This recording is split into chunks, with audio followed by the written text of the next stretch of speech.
पुंछ की हवेली तहसील के पास एलओसी पर पाकिस्तानी फौज की चौकियों के सामने वाक़े इस्लामाबाद गांव में फौज के 4 रेजिमेंट की जानिब से एक मुफ्त तिब्बी कैंप का एहतमाम किया गया। इस कैंप में इस्लामाबाद और उसके आसपास के गांव के सैकड़ों लोगों ने अपना मुफ्त इलाज करवाया। महकमा सेहत के डॉक्टरों ने तकरीबन 400 लोगों का मुफ्त इलाज किया और दवाइयां भी मुफ्त में ही तकसीम की।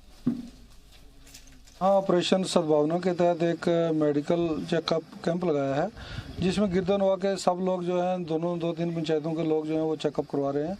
ये बहुत ही एक अच्छा गुडविल गेस्चर है जो आर्मी ने किया है। और ये बॉर्डर एरिया, यहाँ आर्मी और सिविल पब्लिक जो है, इनका चोली दामन का साथ है, ये सब एक दूसरे के साथ मिलकर चलते हैं। तो यहाँ आर्मी का जो है, जहाँ रोल बॉर्डर की सेफ्टी के लिए अहम रोल है, वहाँ आर्मी का रोल जो है ये पब्लिक की सेफ्टी के लिए, पब्लिक के हेल्थ के केयर के लिए या और जो फ्लाई काम है उनमें इनका बहुत अहम रोल है। और इसके लिए हम आर्मी की जो ऑफिसर्स हैं, आर्मी की जो अथॉरिटीज़ हैं, उनका ये शुक्रिया अदा करते हैं। जम्मू कश्मीर में 12वीं के इम्तिहानात जारी हैं। बड़ी तादाद में तलबा और तालिबात इम्तिहानात में शामिल हो रहे हैं। वह इम्तिहान में शामिल होने वाले तलबा ने इंतजामिया की जानिब से इम्तिहानात कराने के फैसले का इस्तकबाल किया है। ताहम तलबा ने इम्तिहानात और मार्क्स में इंतजामिया से नरमी बरतने की। स्कूल और कॉलेज कई हफ्तों तक बंद रहे, जिसके सबब तालीमी निसाब मुकम्मल न हो सका। मेरा नाम मैमूना है और मैं 12th क्लास की स्टूडेंट हूँ। हमें बहुत इफेक्ट हुआ क्योंकि हमारे जो आर्टिकल 370 एंड 35A की वजह से हमारे स्कूल्स बंद रहे, हमारा सिलेबस कंप्लीट नहीं हुआ, जिसकी वजह से हमने खुद स्टडीज़ की।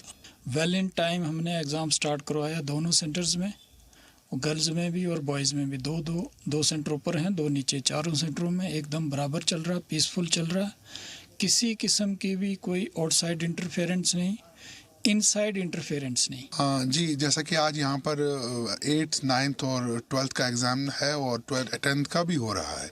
और इस सिलसिला में ज़िला इंतज़ामिया की जानिब से जो हमें डायरेक्शंस मिली हैं, चाहे वो DC डोडा की तरफ से हों, डाइट प्रिंसिपल या CO डोडा की तरफ से हों, प्रिंसिपल मोहतरमा शबनम निगार की जानिब से, मैं यहाँ पर ज़ाती तौर पर देख रहा हूँ अरेंजमेंट पूरा, सिटिंग अरेंजमेंट उनका बच्चों का, उनके लिए सेंटर्स में कोई प्रॉब्लम ना हो और उनको पूरा फैसिलिटेट किया जाए, उनकी किसी भी किस्म की यहाँ पर प्रॉब्लम ना आए। और यहाँ पर सिक्योरिटी अरेंजमेंट जो है उसको भी देखा जा रहा है।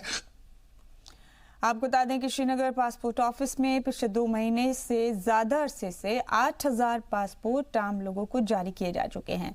साथ ही पासपोर्ट दफ्तर में हज 2020 के लिए आज़मीन हज की सहूलत के लिए काउंटर खोले गए हैं। वाज़ेह हो कि इतनी बड़ी तादाद में पासपोर्ट जारी होना एक अहम बात है। देखिए, करीब राउंड अबाउट 8000 पासपोर्ट हमने ये 2.5 महीने में किए हैं। और हालांकि इंटरनेट बंद था, सब कुछ था, जैसे मुझे बाकी मीडिया के दोस्तों ने भी पूछा, मैंने उसमें यही बताया था कि पैन इंडिया है। लास्ट ईयर इसमें अमेंडमेंट हुई थी कि anybody can apply anywhere in India. तो उसमें ये है कि अगर आपके पास में यहाँ आप अप्लाई नहीं कर पाते, गवर्नमेंट ने कई जगह खुले हुए हैं नेट की, आप वहाँ आके कर लें। अदरवाइज आप कहीं से भी अपने किसी दोस्त से, किसी कुलीग से, रिश्तेदार से कहीं से अप्लाई करवाएं। एक जैसे नेट बैंकिंग में OTP जनरेट होती है, ऐसे एक नंबर जनरेट होता है, आप कागज पे लिख जाए, हम उसको प्रोसेस करते हैं। इमरान खान की नींद आज़ादी मार्च से हराम है, तो दूसरी जाने पाकिस्तान की बदहाल मईशत पर एक रिपोर्ट से भी इमरान खान बेचैन है। गिलानी रिसर्च फाउंडेशन, सर्वे और गैलप ने पाकिस्तान के लोगों से बात करके एक रिपोर्ट तैयार की है, जिसके मुताबिक पाकिस्तान में सबसे बड़ा मसला महंगाई है।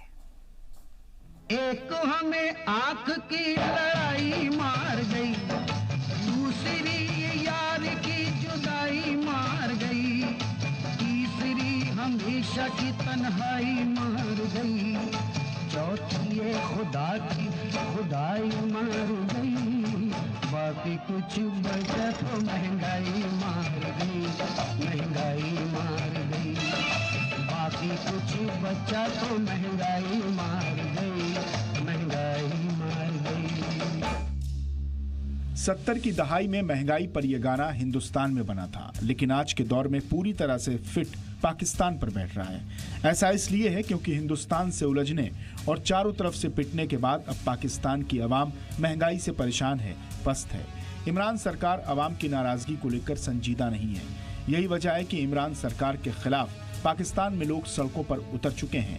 ये लोग इमरान का इस्तीफा मांग रहे हैं और आवाम की नाराजगी और महंगाई से बेपरवाह इमरान खान कश्मीर पर हिंदुस्तान को जौहरी जंग की गीदड़ भभकी दे रहे हैं। इमरान खान कश्मीर पर पूरी दुनिया का ध्यान दिलाने की एड़ी चोटी का जोर लगाए हुए थे, लेकिन खुद उनके मुल्क में आम लोगों की बदहाली उनकी तरजीहात में शामिल नहीं है।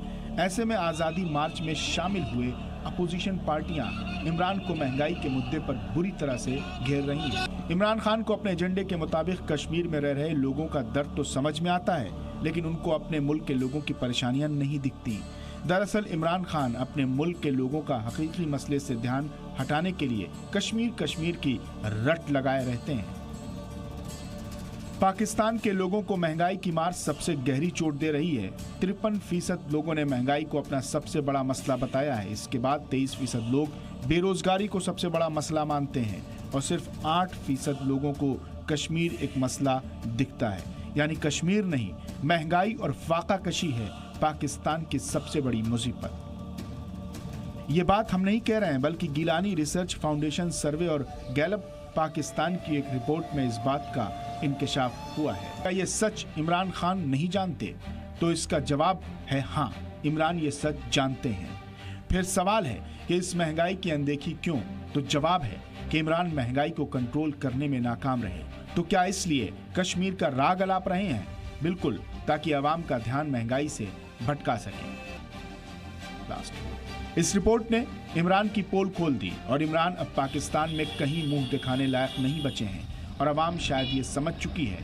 इसलिए इमरान सरकार का तख्ता पलटने के लिए सड़कों पर उतर चुकी है।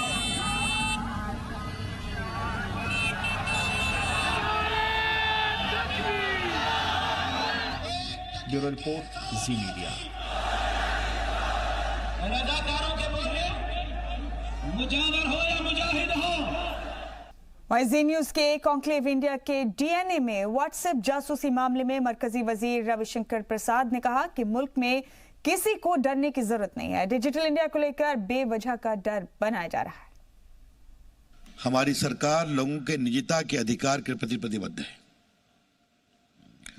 और एक बात आप कभी नहीं भूलिए, इस सरकार में प्रधानमंत्री से लेकर ऐसे कई वरिष्ठ मंत्री हैं और जो अब नहीं भी हैं इस दुनिया में, उन्होंने इमरजेंसी के खिलाफ संघर्ष किया था।